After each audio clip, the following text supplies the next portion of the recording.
ఇచ్చిన హామీలను నెరవేర్చని ముఖ్యమంత్రి వైఎస్ జగన్మోహన్ రెడ్డి ఓటమి భయం పట్టుకుని ప్రజలను మభ్యపెట్టే ప్రయత్నాలు చేస్తున్నారని టీడీపీ పొలిట్ బ్యూరో సభ్యులు శ్రీనివాసులు రెడ్డి తెలిపారు. కడప నగరంలోని తన కార్యాలయంలో ఏర్పాటు చేసిన విలేకరుల సమావేశంలో ఆయన మాట్లాడారు. ముఖ్యమంత్రి గారు వస్తున్నారంటే కడప జిల్లాలో గతంలో ఆయన ప్రారంభోత్సవాలు, ఆయన చేసిన కార్యక్రమాలు ఇవన్నీ కూడా చూసేదానికి ప్రజలు ఎప్పుడు కూడా ఆతృతగా వచ్చి చూస్తారు. కానీ ఈ ముఖ్యమంత్రి గారిది ఒక భిన్నమైన వైఖరి. ఈయన వస్తున్నాడంటే ప్రజలందరినీ కూడా ఇండ్లకు పరిమితం చేస్తాడు. నగరాన్నంతా, జిల్లా అంతా కూడా పోలీస్ వలయంలో తీసుకుపోతారు. బయట జనాన్ని ఎవరు తిరగనివ్వరు. పరదాల చాటున తిరుగుతాడు. ఎందుకు ఆయనకు భయమా, అభద్రత? ప్రజలకు ఎన్నికలు సమీపిస్తున్న కొద్దీ గతంలో చెప్పిన వాగ్దానాలన్నీ నెరవేర్చలేకపోయినానని మొహం చెల్లడం లేదా అని చెప్పి నేను అడుగుతా ఉండా. ఈ 4.5 సంవత్సరం, దాదాపు 5 సంవత్సరాలు కాలంలో ప్రతి క్రిస్మస్కి వచ్చావు, ప్రతి సెప్టెంబర్ 2వ తేదీ కానీ జూలై 8 కానీ మీ తండ్రి జన్మదినాన్ని పురస్కరించుకొని వచ్చి పలు అభివృద్ధి కార్యక్రమాలన్నీ చేశావు. ఈ కార్యక్రమాల్లో 10% అన్నా పూర్తయ్యాయని అడుగుతూ ఉండా. రాజోలి ప్రాజెక్టుకు శంకుస్థాపన చేసి 4 ఏళ్ళు అవుతా ఉంది. ఇంతవరకు ఎకరా భూసేకరణ కూడా చేయలే. జిఎన్ఎస్ఎస్ నుంచి హెచ్ఎన్ఎస్ఎస్కు అనుసంధాన ప్రాజెక్ట్ అని 4,000 కోట్లు పెట్టావు. 4,600 కోట్లు, కనీసం 400 కోట్లు కన్నా ఖర్చు పెట్టి ప్రాజెక్టు ముందుకు పోయింది అని అడుగుతూ ఉండా.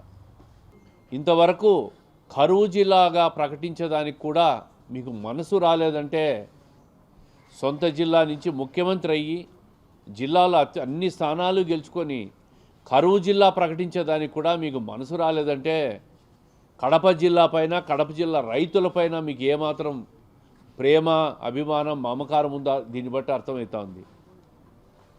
అరటి తోటలన్నీ కూడా ఎండిపోయే పరిస్థితి వచ్చినాయి. రేపు ఎండాకాలం వస్తే మామిడి తోటలు, చీనా తోటలు, సన్నిమ తోటలు అన్నీ కూడా భూగర్భ జలాలన్నీ అడుగంటిపోయి ఎండిపోయే పరిస్థితి వస్తాయి. ఇంత ఘోరమైన కరువు పరిస్థితులు ఉంటే కూడా జిల్లాకు వచ్చి కూడా కరువు జిల్లాగా ప్రకటించడానికి మీకు మనసు రావడంలే. స్టీల్ ప్లాంటు ఎక్కడ వేసిన స్టీల్ ప్లాంట్ అక్కడే ఉంది. నీ పునాదిరాయి మాత్రం చూసేదానికి స్పష్టంగా ఉంది. రోడ్ల పరిస్థితి చూస్తే అధ్వానం. ముఖ్యంగా 4.5 సంవత్సరాలుగా మీరు అధికారంలో ఉండారే. కడప నగరం జిల్లా హెడ్ క్వార్టరు, ఈ పనులు ఎప్పుడు చేపట్టకూడదు. రోడ్లన్నీ ఓపెన్ చేసేసి అస్తవ్యస్తం చేసి ప్రజలకు నరకం చూపిస్తూ ఉన్నారు. ట్రాఫిక్ జామ్లు, మనిషి కదలలేరు. మహిళలు నడిచిపోయే మహిళలంతా కూడా చాలా ఇబ్బందులు గురవుతున్నారు. సుందరీకరణలు చేస్తున్నారు. రోడ్లు, డ్రైనేజ్ వ్యవస్థ, తాగునీటి వ్యవస్థ మెరుగుపరచండి అయ్యా. ముందే మీరు అప్పుల పాలు చేశారు ఈ రాష్ట్రాన్ని. కనీసం ఉన్న అరాకొరా నిధులతో ఏదైతే అత్యవసర పరిస్థితి ఉన్నా అవి చెయ్యండి అయ్యా అంటే, తినేదానికి తిండి లేకుంటే మీసాలకు సంపంగి నూనె అని కలెక్టరేట్ సుందరీకరణ, కూడలు సుందరీకరణలు ఆగమేఘాల మీద. ఈరోజే గుంతలు తీస్తారు, ఈరోజే కాంక్రీట్ వేస్తారు, ఈరోజే రాళ్ళు మరుస్తారు, ఈరోజే పెయింట్లు కూడా వేసేస్తారు. అంత హడావిడిగా, అంత హడావిడిలో కూడా ఈ కూడళ్ళన్నీ కూడా సుందరీకరణలు పూర్తి చేయలేకపోయినారు మీరు. కలెక్టరేట్ సుందరీకరణ ఇంత అర్జెంట్ అవసరమా? ఎవరి కోసం ఆ కలెక్టరేట్? ఈ రాష్ట్రంలో, ఈ గతంలో ఏ ముఖ్యమంత్రి ఏ ప్రాంతానికి పోయినా ఎక్కడున్నా ప్రజల నుంచి విజ్ఞప్తులు తీసుకునేవాళ్ళు. పబ్లిక్ రిప్రజెంటేషన్స్ తీసుకొని అక్కడున్న అధికారులకు అక్కడికక్కడే హామీలు ఇచ్చి, అధికారులకు ఆదేశాలు ఇచ్చి ఆ సమస్యలను నెరవేర్చేవాళ్ళు, వాళ్ళ సమస్యలు తీర్చేవాళ్ళు.